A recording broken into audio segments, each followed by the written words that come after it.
These are the second set of examples for section 1-2, day 2. As we look here, using some postulate 1-4 theorem, or some postulate 1-4 examples here.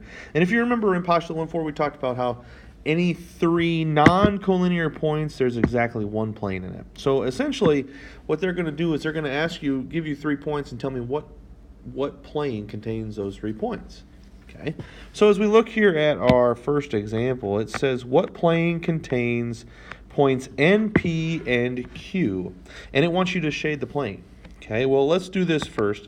Let's take and we're going to mark out N, P, and Q. Right here is N, right here is P, and right here is Q.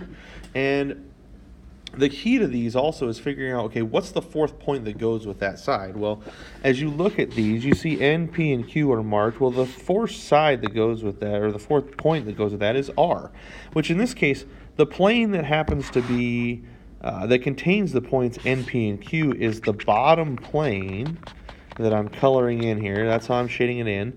So now the challenge here is to be able to name that plane.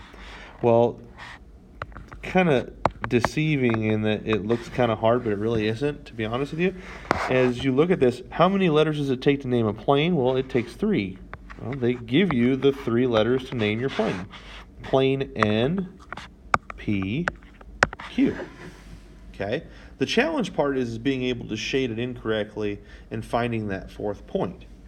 All right, so let's take a look here now at the second example. What plane contains the points J, M, and Q? And again, I'm going to go through, and what I usually do is I'll dot out the 3 letters that they want. And this one's a little bit more challenging because here's J, here's M, and here's Q. And you'll notice that on this one, the J, M, and Q are not all part of the bottom. They're not all part of the top. They're not all part of the right. They're not all part of the left.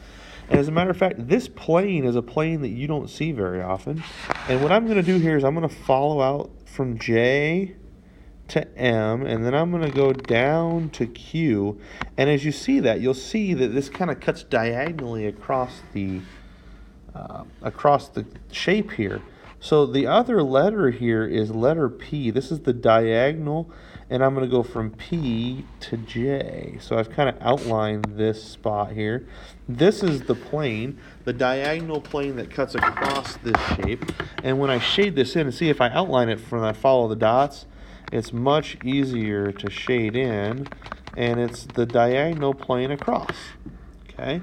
So again, take your 3 points, fill a dot in on each of those, find your 4th, and then you're able to just easily shade in the plane.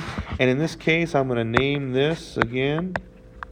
I'm going to use the 3 letters that they gave me. This is plane J, M, and Q. Okay. Again, don't forget you can always rewind and pause whenever you need to. And now you're going to take a look at the second part of the examples for 1.2, day 2.